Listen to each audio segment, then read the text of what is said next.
하나님의 말씀은 구약성경 이사야 30장입니다.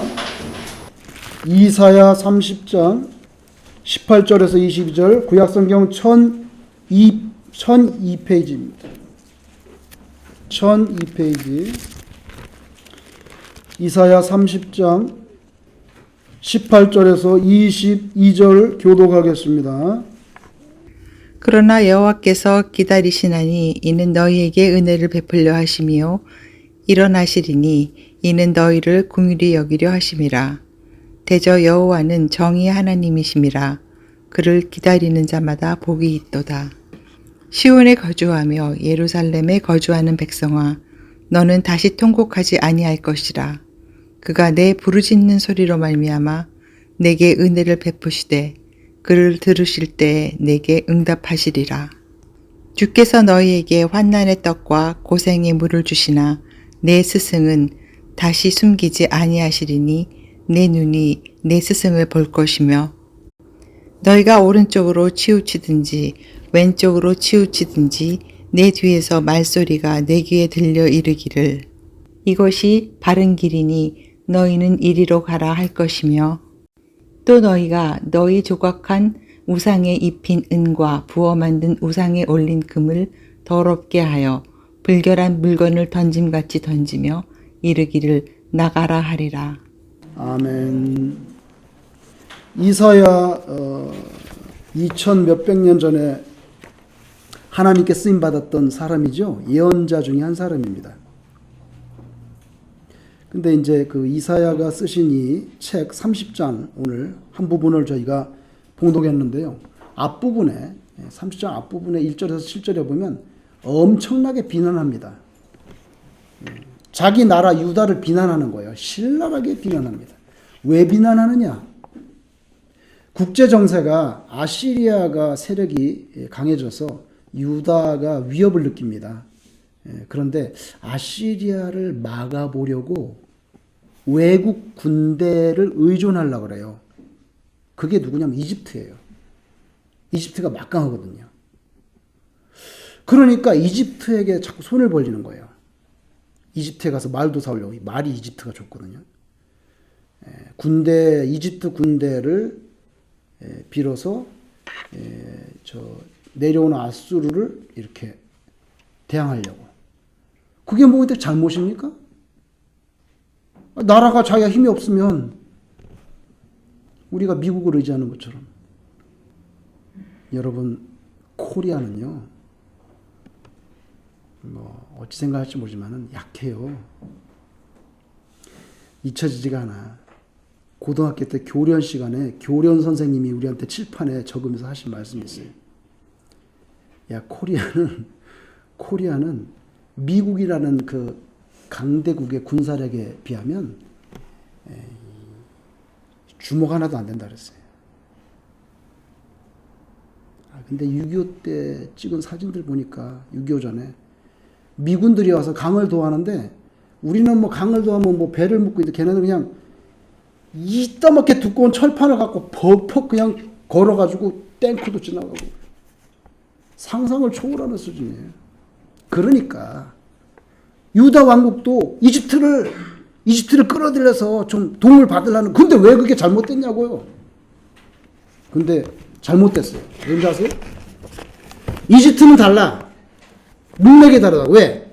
이집트에서 430년 이상 동안 노예 생활하다가 건져냈는데 다시 거기다가 손을 벌려 10가지 재앙을 내리고 마지막에 파로의 아들까지 죽이면서 내 백성 이스라엘을 건져내서 가나안 땅에 심어놨더니 이제 와서 이집트에게 다시 손을 벌리고 있어요. 그래서 하나님이 싫어하는 거예요. 그 하나님이 싫어하는 것을 이사야가 입을 벌려서 신랄하게 비판하는 거예요. 과거에 노예로 고생하던 이스라엘 백성들을 이집트에서부터 해방시켜 주신 지난날의 구원의 역사, 하나님이 늘 뭐라고 말합니까? 나는 누구냐? 나는 너희를 애굽에서 건져낸 여호와로라. 계속 그렇게 말씀하거든요. 그런데 거기다가 손을 빌려? 그 구원의 역사, 하나님께 대한 배반, 그 이상도 이하도 아니야. 그냥 끝. 그래서 30장 2절에 보면 뭐라고 말하냐면요. 애굽의 그늘에 피하려고 그래? 그러면서 막 호통을 칩니다. 하나님이. 이사야 입을 벌렸고. 애굽의 그늘에 피하려고 하냐 하면서 뭐라고 말씀했냐면 심지어로 하나님이 나의 입에 하나님 입이죠. 나의 입에 묻지 아니하였도다. 이렇게 말했어요. 정확하게. 나의 입에 묻지 않는다는 뭐예요? 하나님은 이집트 군대 끌어와도 됩니까? 라고 묻지 않았다는 거예요. 나의 입에 내 말 뭡니까? 하나님께 한 번 상의도 하지 않고 멋대로 네 맘대로 액션해버렸다고 신랄하게 비난합니다. 한 번도 상의하지 않아. 나의 입에 묻지조차 않았어. 자, 그렇게 신랄하게 비난하다가 오늘 30장 중반에 이르면요. 하나님이 다시 유다를 끌어안습니다. 자기 자식이기 때문에. 다시 끌어안아요. 하나님은 범죄한 백성을 심판하는 분이시지만 동시에 회개하는 자에 대해서 사랑으로 끌어안는 구원의 하나님이거든요. 뭐 이집트 군대 의지하는 게 그렇게 큰 죄야? 죄야. 왜? 나한테 도와달라 그래야지. 나한테. 예? 내가 너희를 이집트에서 건져냈는데 나한테 도와달라 그러면 내가 안 도와주겠냐? 왜 걷다 대고 손을 벌리는 거예요? 그게 죄라는 거예요. 내가 그렇게 우습게 보이니? 하나님이 그렇게 생각하시는 거예요. 그런데 이제 그렇게 신랄하게 비난한 다음에 중반에 오면 다시 불쌍하고 긍휼하고 자기 자식이기 때문에 다시 보듬습니다. 19절. 오늘 19절에 뭐라 말합니까? 시온에 거주하며 예루살렘에 거주하는 백성아, 너는 다시 통곡하지 아니할 것이라. 내가 너를 다시 울지 않게 만들겠다. 얼마나 하나님의 사랑이 뜨거운지 몰라요.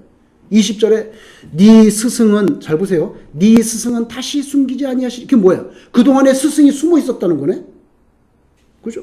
근데 다시는 숨기지 아니하리니 네 눈이 your eye가 네 your teacher를 보게 될 거다.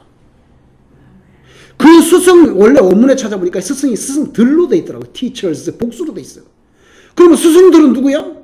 주의 말씀을 전하는 선지자들이에요. 선지자들. 그 선지자들은 뭐 하는 사람이요? 하나님의 말을 대변하는 스포크스먼이에요. 대변하는 사람이니까 궁극적으로 유일한 참된 스승, 유일한 스승이 있다면 그건 하나님이야. 이제까지는 내가 숨어 있었어. 왜? 네가 미워가지고. 이집트에다가 맨날 가서 머리 숙이고 말이야. 정신 나간, 내가 널 어떻게 거기서 건져냈는데 다시 거기다가 머리를, 내가 꼴 보기 싫어갖고 숨어 있었다는 거예요. 근데 그렇게 안 할게. 그래서 여러분, 스승이 뭡니까? 스승이 뭡니까? 가르쳐주는 존재가 스승입니다. 그래서 21절에 가르쳐줍니다. 21절에 뭡니까? 하나님께서 유다 뒤에서 분명히 유다 뒤에서 이것이 바른 길이니 너희는 이리로 가라. 보죠? 가르쳐주고 있어요. 가르쳐주고 있잖아요. 그죠? 가르쳐주고 있어요. 여러분, 우리도 당연 하나님의 은총과 구원을 기다리지만 하나님 역시도 우리를 기다리십니다. 오늘 본문 첫 부분 18절에 뭐라 했습니까? 그러나 여호와께서 뭐예요? 기다리시나니. 뭘 기다린다는 거예요? 하나님이 뭘 기다린다는 거예요? 세 가지가 오늘 나와 있습니다. 뭘 기다리십니까? 하나님. 첫째, 은혜를 베풀려고 내가 기다리고 있다. 18절에 보면 하나님께서 은혜를 베풀려고 기다리고 있어. 왜? 이스라엘을 긍휼히 여기기 때문이야. 그걸 기다린다는 거예요. 두 번째, 뭘 기다립니까? 하나님께서는 우리의 부르짖는 소리를 기다린다. 그 소리를 듣고 싶다는 거예요. 19절에 말씀합니다. 그 부르짖는 소리를 들을 때에 응답하시겠다. 그걸 기다린다는 거예요. 하나님 도와주세요. 이걸 기다린다는 거. 이거 소리를 들으면 내가 바로 응답하려고 그러는데 소리가 안 나네. 윤곽사냐? 뭐 소리가 안 나게? 소리가 안 나네. 우리 자신의 힘으로 해결할 수 없는 상황에서 그 상황을 해결할 수 있는 분이 오직 하나님 한 분뿐임을 알고 믿고 절규하는, 그 절규하는 거 부르짖는다고 표현했어요. 부르짖는 소리라 그러는데 부르짖는다는 것의 히브리어 원문, 이스라엘 말로 원문은요 뭐냐면 자크예요. 자크. 알파벳 A, B, C, D 하면 맨 끝에 Z가 나오죠. Z. 그 Z, 그 다음에 A, A, Q. 자크. 음가로 말하면 자크. 쫙 부르짖으라는 거예요. 영어로 번역할 땐 cry라고 번역해야 돼. cry. 부르짖는다고 돼 있지만 영어성에 다 cry로 돼 있어요. 울부짖는 걸 말하는 거예요. 살려달라고.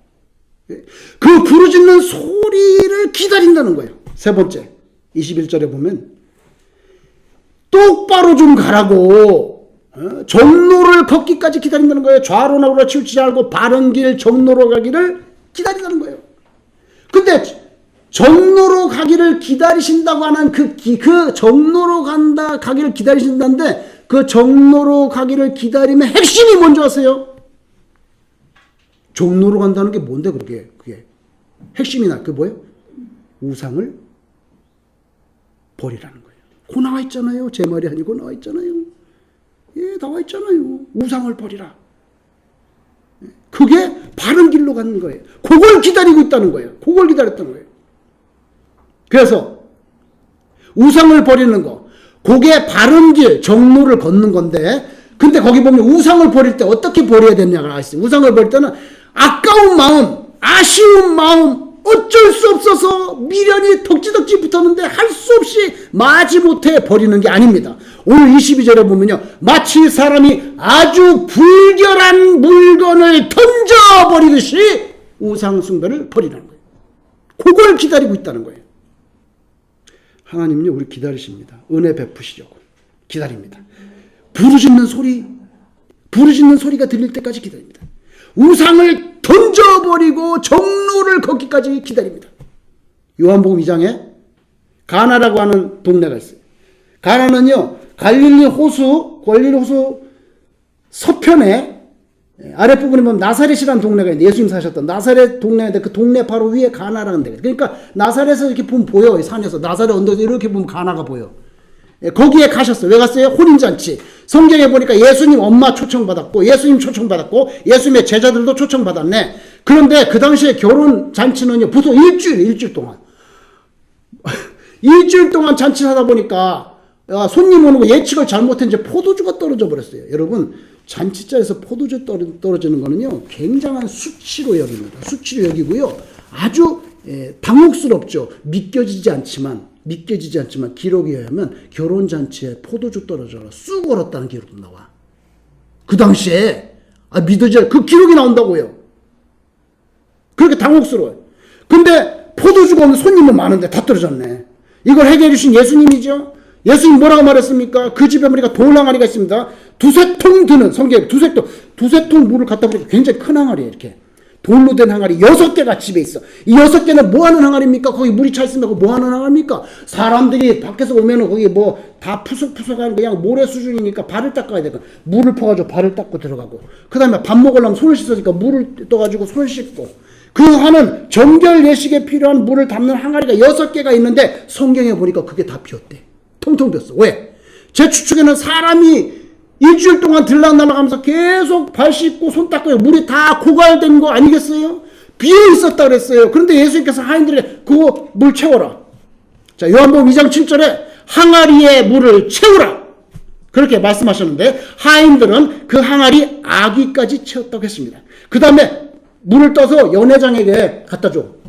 그래서 물을 떠서 갖다 줍니다. 여러분, 포도주가 급한데 맹물을 퍼다 주면 안 그래도 당황해 있는 연회장이 속된 말로 열받아가지고 장난치네 지금. 제 생각에 연회장이 잘못해 연회장에게 분노를 불러일으키고 엄청난 질책이 쏟아지거나 종들이기 때문에 매질할 수도 있습니다. 지금 장난치냐? 포도주가 떨어졌는데 물을 나한테 갖고 와? 근데 여러분, 성경에 보니까 절대적으로 순종했어요. 갖다 줬어요. 여러분, 전달했을 때 물이 뭐가 됐죠? 포도주가 됐잖아요. 기적이 일어났어요. 또 다 준 하인만 하는 거예요. 또 다 준 하인만. 연회장하고 거기 있는 손님들은 뭐 그냥 어디서 좋은 거 구해왔나 보다 그러지 모르지. 누가 그 기적이라는 걸 누가 합니까? 몸으로 순종한 자가 체험합니다. 몸으로 순종한 자가. 입으로가 아니라 몸으로 떠다준 사람. 몸으로 떠다준 사람이 알았어요.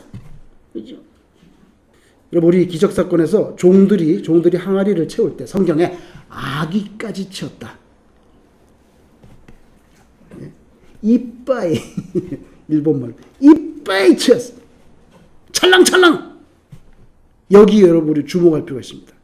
예수님은요, 요한복음 2장 7절에 이렇게 분명히 항아리에 물을 채우라 이렇게만 말했어요. 그런데 하인들은요, 찰랑찰랑할 때까지 이빨이 채웠어요. 그렇게 하라고는 말 안 했는데 채웠어요. 적당히 채운 게 아니에요. 아기까지 채웠어요. 가득 채웠을 때 하나님께서 역사하셨습니다. 열왕기하 5장에 보면 이스라엘하고 늘 긴장각에 있는 북쪽에 아람이라는 나라가 있는데 아람의 국방부 장관 나아만이 갑자기 왔어. 왜 왔어? 자기 문둥병인데 문둥병 고치려고 그 이스라엘에 유명한 선지자가 있다는데 엘리사는 뭐 못하는 게 없다는데 그 병 고치러 왔어요. 근데 이게 엘리사가 문제야. 아니 예의상이라 좀 나와가지고 좀 인사라도 하고 그래야지. 코빼기도 안 보이고서는 성경에 보니까 아니 나오지도 않았어요. 나오지 않고 그냥 개아시만 딱 내보내가지고 딱 한마디 했는데 너는 가서 요단강에 몸을 7번 씻으라. 네 살이 회복되어 깨끗하리라. 끝! 그 말만 나온 거예요. 나오지도 않았어요. 여러분, 나아만은요, 아람이라는 나라의 국방부 장관입니다. 말 한마디 손가락 하나로 딱 이렇게 하면 지금 그 허접대기 같은 엘리사가 살고 있는 레지던스 정도는 그냥 순식간에 쑥대 맞히고 불질러서 잿더미로 만들 수 있는 권력자입니다. 이렇게 하면 끝나는 사람 아니겠습니까? 이런 홀대를 받고 엄청나게 분노했지만 그러다가 마음을 돌이켜서 종이 그랬거든요. 막 울그락불그락 했을 거예요. 막 울그락불그락 하니까 종이 참 종이 중요해. 종이든 뭐든 옆에 있는 사람 너무 중요해. 옆에서 활을 돋구네. 여러분 보세요. 활을 돋고. 주인날이 당장에 불로 그냥 싸질러 버리죠. 쓰리가 이렇게 안 했어요. 성경에 볼까? 아버지요. 종이 말 종이. 아버지요. 뭐 어려운 것도 아닌데 병이 중요하지. 지금 어려운 것도 아닌데 그냥 하시죠. 여기서 역사가 일어나는 거예요. 그 옆에 있는 측근이 주인이시여 뭐 이거 다 쓸어 이러지 않고 아버지 그냥 하시죠. 어려운 것도 아닌데. 그 말 한마디에 제정신. 그렇지. 내가 지금 뭐 내 병을 고치는 게 문제지 뭐. 그래서 성경에 보니까 요단강에 가서 1번, 2번, 3번. 쉬운 일 아닙니다, 여러분. 일반인도 아니고 지위가 있는 고관이 최소한 자기 부하들이 보고 있잖아. 살이 썩어 들어가는 거를. 피고름이 흐르고 살점이 떨어져 나가는 걸 부하들이 보고 있잖아. 같은 장소에서 1번도 아니고 7번씩! 밖에서는 국방부 장관으로 호령하다가 내가 생각해 봤어요. 이 아저씨가 저녁 때 퇴근하면 옷을 갈아입을 거 아닙니까? 옷을 갈아입으면 자기 옷에 묻은 그 피고름과 그 모든 환부를 쓸어내리면서 이 자기의 그 마음과 고통과 슬픔이 얼마나 겉으로는 번지르한데 속은 다 썩었어. 그래서 밤에는 다 이렇게 그런 사람이야. 순종했어요. 한 곳에서 7번 들어갔다가 닦고 또 들어가고 사건의 모양새만 다르지 순종의 완성도의 면에서 보면 항아리 물 채울 때 아기까지 채웠다는 말과 질적으로는 동일한 사건이야. 스토리만 다르지 메인 빔은 같단 말이에요. 뭐야? 끝까지 해. 그 어린아이 살처럼 완전히 났잖아요. 요한계시록에 가니까 5장 8절에 보면 24장로들이 장로 참 중요해. 여기 또 장로가 나오네. 24장로들이 그 어린 양 앞에 엎드려 각각 검은고와 향이 가득한, 잘 보세요. 향이 가득한 금대접 이렇게 나옵니다. 향이 가득한 금대접을 가졌어요. 24명이 다 갖고 있는 거예요. 금대접을 가졌으니 이 향은 성도의 기도들이라. 3분의 1 아닙니다. 반쯤 찬 금대접 아닙니다. 가득한 금대접 골든 볼즈. 그리고 요한계시록 8장 3절에 가니까 제가 읽어보겠습니다. 또 다른 천사가 와서 제단 곁에 서서 금향로가 이제 금향로를 가지고 많은 향을 받았으니 이렇게 나옵니다. 많은 향을 받았으니 이는 모든 성도의 기도와 합하여 보좌 앞 금제단에 드리고자 함이라. 그 다음 보세요. 향연이 성도의 기도와 함께 천사의 손으로부터 이렇게 돼 있어요. 천사의 손으로부터 하나님 앞으로 올라가는지라 이렇게 돼 있어요. 천사가 가득 찬 금향로를 가지고 하나님 앞으로 올라가는지라. 천사가 향로를 가지고 제단에 불을 담아 그렇게 올라갔는데 천사가 거기다가 제단에 불을 담았어. 불을 담아다가 땅에 쏟아버렸어. 쏟음에 우레와 음성과 번개와 지진이 나타났어. 여러분 오늘 고의적으로 한 건 아닌데 찬송 부르다 보니까 불길 같은 주성령 강구하는 우리가 맨 마지막에 보니까 기다리는 우리에게 불로 충만하게 하소서. 천사가 성도들의 기도가 가득 담긴 금향로를 천사가 하나님께로 올리니까 그게 나중에는 거기다 불을 담아서 땅에 쏟아냅니다. 금향로가 가득 찰 때 천사가 그것을 하나님 앞으로 올리는 걸 볼 수가 있어요. 반쯤 찼을 때 아니에요. 적당히 찼을 때가 아니라 가득 차야 됩니다. 우리의 기도는 공중에서 우리의 기도 이렇게 올라가잖아요. 공중에서 허공을 치는 것이 아닌 줄로 믿습니다. 우리 기도는요 하나님 보좌 앞에 올리워진다는 거예요. 예수님이 누가복음 18장에서 억울한 일 당한 과부 얘기를 하잖아요. 이 과부가 억울한 일을 당해서 재판관에게 맨날 찾아서 나 원한 좀 풀어달라 그러는데요. 성경에 보면 이 재판장 아주 악한 사람이야. 악한데 왜 악한데 두 가지가 있어. 거기 성경에 보니까 첫째, 하나님을 두려워하지 않아. 이게 악하다는 거예요. 둘째, 성경이 그대로 사람을 무시한다 그랬어요.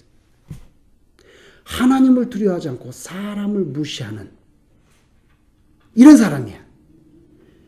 근데 가난한 여인이 자꾸 가서 도와달라니까 그 비용 갖고 왔어? 술을 걸려면 비용을 갖고 와야지. 가진 건 없는데 도와달라고 그러니까 안 도와준단 말이야. 근데 포기하지 않고 절망하지 않고 주의차게 찾아가서 원한을 풀어달라고 하니까 예수님께서 재판관 얼마 동안은 듣지 않았는데 이걸 안 들어주다가는 내가 이 여자한테 시달려 죽겠구나 싶어서 그냥 빨리 들어주는 게 상책이다. 이거는 이 여자나 어차피 돈 가져올 것도 아니고 그래서 들어줬다는 거예요. 그러면서 하물며 하나님께서 그 밤낮 부르짖는 택하신 자녀들의 원한을 풀어주지 아니하겠느냐, 그들에게 오래 참으시겠느냐 이렇게 말씀했어요. 기도함에 있어서 실망하거나 중단해서는 안 된다는 뜻이죠. 근데 또 바로 이어서 예수님 뭐라고 말씀하셨는지 아세요? 그러나 인자가 올 때 다시 세컨드 커밍, 예수님이 재림하실 때만 인자가 올 때 세상에서 믿음을 보겠느냐? 말세가 될수록 끈기 있게 기도의 분량을 채우는 그런 믿음을 내가 찾아낼 수 있겠느냐? 경고의 말씀입니다. 인간의 눈에 보기에 대단히 연약해 보여도요, 기도라는 게 대단히 연약해 보여도요, 그렇지 않아요. 하나님의 응답을 올 때는 어마어마하게 강하게 응답으로 돌아옵니다. 성경에 보니까요, 금향로에 담긴 향기 나는 연기, 그게 향연이에요. 향기 나는 연기처럼 이렇게 올라간다는 거예요. 성도들이 기도가. 향기 나는 연기, 스모크. 스모크예요. 영어에도 스모크라고 그랬어요. 스모크. 여러분, 스모크에서 향기가 난다고? 뭐 그리 대단해, 그게? 그게 무슨 파워가 있겠어요, 그게? 그런 생각을 합니다. 할 수가 있어요. 근데 여러분, 아니에요. 요한계시록 8장 아까 말씀했잖아요. 천사의 손으로부터 하나님 앞으로 올라가는지라 천사가 향로를 가지고 제단에 불을 담아 땅에 쏟아버렸어. 쏟으니 우레, 음성, 번개, 지진이 나더라. 약하게 그 기도가 힘이 있어? 왜 이렇게 안 들어주는데? 연기처럼, 그러니까 훅 후 불면 날아가는 그 연기처럼 그렇게 연약하게 올라가는 것 같지만, 그러나 하나님이 그게 가득 찼을 때는 금향로를 기울여서 쏟아. 그러면 우레와 하나님의 두려운 음성과 번개와 지진처럼 가공할 능력으로 응답이 되는 줄로 믿습니다. 열왕기상 17장 21절에 선지자 엘리야가요, 자기가 평상시에 신세졌던 사르밧 여인 집에 아들이 죽었어. 열왕기상 17장 21절에 그 아이 위에, 잘 보세요. 그 아이 위에 몸을 세 번 펴서 엎드렸어요. 세 번 펴서 엎드리고 여호와께 부르짖어 이르되. 오늘 아까 이사야 말씀했죠. 뭘 기다립니까? 부르짖는 소리를 기다린다잖아요. 부르짖어 이르되 내 하나님 여호와여, 원하건대 이 아이의 혼으로 그의 몸에 돌아오게 하옵소서 하니, 여호와께서, 잘 보세요. 여호와께서 엘리야의 소리를 들으심으로, 이렇게 합니다. 그대로 제가 엘리야의 소리를 들으심으로 그 아이의 혼이 몸으로 돌아오고 살아난지로. 왜 세 번이나 엎드립니까? 능력이 없어서 그럽니까? 열왕기하 4장에 하면요, 엘리야의 후계자 엘리사도 똑같아. 엘리사도 자기가 신세지던 집에 수넴 여인의 아들이 죽었어요. 열왕기하 4장 35절에 보니까 죽은 아이 위에 올라갔어. 똑같아, 스승하고. 엘리야도 올라갔는데 얘도 엘리사도 올라갔어요. 애가 죽었는데. 근데 여러분, 거기서 눈을 맞대고 코는 코를 맞대고 이렇게 엎어서 기도하다 그랬는데, 성경에 보니까 그렇게 딱 한 번 했는데 살아난 게 아니에요. 보니까 두 번 했더라고요. 잘 보세요. 엘리사가 내려서 집안에서 한번 이리저리 다니고 다시 아이 위에 엎드리고, 두 번째입니다. 엎드리니 아이가 7번 재채기하고 눈을 떴어요. 여러분, 예수님은 왜 겟세마네 동산에서 한 번만 기도하시지? 뭐 예수님 하나님의 아들이고 예수님 하나님이잖아. 한 번만 기도하시지 왜 세 번 기도합니까? 두 번은 진심이 아니고 마지막 세 번째만 진심이었습니까? 엘리야는 갈멜산에서 바알 선지자를 단판 짓고 하나님께 기도해서 3년 반 동안 비가 내리지 않은 그 비극을 끊어내기 위해서 간절히 하나님께 비 내려달라고, 바알 선지자 다 죽였잖아요. 그래서 비 내려달라고 그 다음에 다 죽이고 나서 기도했는데, 열왕기상 18장 42절에 보니까 엘리야가 갈멜산 꼭대기로 올라가서 땅에 꿇어 엎드려 그의 얼굴을 무릎 사이에 넣고 그의 사환에게 이르되 올라가 바다 쪽을 바라보. 구름이 좀 있나 봐. 구름이 오나. 바다 쪽을 바라보라. 그가 올라가 바라보고 말하되 아무것도 없나이다. 이렇게 말해요. 아무것도 없나이다. 근데 뭐랍니까? 이르되 7번까지 다시 가라. 결국 엘리야의 기도를 들어서 하나님께서 3년 반 만에 하늘문을 여시고 비를 쏟아 부어줬어요. 여러분, 엘리야는 왜 사환에게 두세 번 정도 가봐 그렇게 안 하고 7번까지 다시 가라 했습니까? 왜 그렇습니까? 나만은 왜 7번을 씻어야 됩니까? 2번 씻으면 하나님 능력이 없습니까? 왜 7번까지 가서 구름이 있냐고 보라 그러십니까? 그러면 8번째는 가지 말라는 뜻입니까? 7번까지만 가라는 뜻입니까? 7번까지도 다시 가라는 그 엘리야의 말씀의 깊은 속내는요, 우리가 하나님께 매달려 기도할 때 우리 자세가 어떠해야 되는지를 가르쳐 줍니다. 기도는 언제까지 해야 됩니까? 7번까지 하면 되겠습니까? 아니다! 기도는 이루어질 때까지 하면 된다. 우리의 기도 분량이 차야만 성령의 불이 번개와 같은 역사를 일으켜서 우리에게 임하는 줄로 믿습니다. 우리 기도는요, 성경에 보면 향기가 돼서 하늘에 올라간다는데 분명히 말했어요. 금대접, 금향로에 담긴다 그랬어요. 하나님께서 성도의 기도를 어떻게 취급하는지 아실 수가 있어요. 얼마나 성도의 기도를 귀하게 여긴지 알 수 있어요. 그렇지 않다면 그 기도를, 향연으로 올라오는 기도를 솥뚜껑에 담든지 뭐 녹그릇에 담든지 화병에 담든지, NO! 금대접에 담아라. 금향로에 담아라. 얼마나 귀하게 여긴지 몰라요. 그래서 가득 차면 하나님께서 기울여가지고 허롭게 보이는 그 스모크 같은 게 올라가는데 아닙니다, 여러분. 하나님께서 얼마나 귀하게 가득 차면 하나님이 밀어서 응답을 주십니다. 예수님 겟세마네 동산 기도할 때 3번 했죠. 같이 기도하자 그랬는데 삼총사한테, 그죠? 같이 기도하자 그랬잖아요.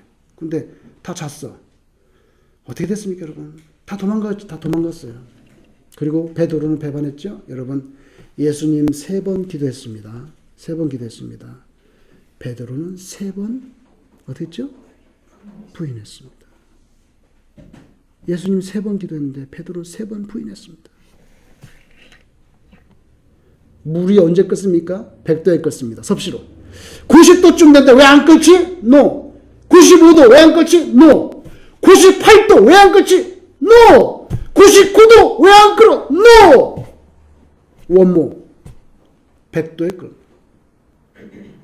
간절한 소망은요, 자꾸 요청하는 수밖에 없어요. 예수님이 그렇게 하랬잖아요. 예? 과부가 재판관 찾아가듯이 밤낮으로 찾아가란 말이에요. 그렇게 하는 거예요. 가나 혼인잔치집 항아리처럼 하나님 보좌 앞으로 올라가는 금양로처럼 우리 각자에게 항아리, 예? 금양로 주셨는데 뭐로 채울 겁니까? 불평과 내 주관 판단을 채우겠습니까? 아니면 나의 허영과 욕심으로 채우겠습니까? 아니면 달러나 무슨 귀금속으로 채우겠습니까? 아니면 엄청난 지식을 주는 책들과 논문으로 거기다 꽉꽉꽉꽉 꾸역꾸역 집어넣겠습니까? 아니면 나 과거에 영광스러웠던 순간들을 찍었던 흑백 사진과 칼라 사진과 앨범들을 거기다가 막 금양로에다가 쑤셔박겠습니까? 아니죠. 하나님 거기다 무엇을 넣기를 원하시겠습니까? 하나님과 인격적인 신령한 교제, 하나님의 뜻에 나의 무릎을 꿇리는 그 장엄한 순종을 이끌어낼 수 있는 부르짖음, 그 기도로 채우기 원하십니다. 공생의 3년간 예수님 우리에게 보여주신 신앙의 모본, 그 핵심이 기도잖아요. 하나님 기다리십니다. 우리의 금대접하고 금향로에 기도가 가득 차서 밀어야 되는데 가득 차기를 기다리십니다. 여러분. 맹물이 포도주가 되고 지극히 연약해 보이는 입술로 올리는 기도의 향연이 하나님의 강력하고 전능한 응답이 돼서 우리의 소망을 이루어 주실 줄로 믿습니다. 그걸 다 가득 채우기 바랍니다. 그 기도를 채우는 것이 바로 우리의 믿음의 분량입니다. 기도하겠습니다.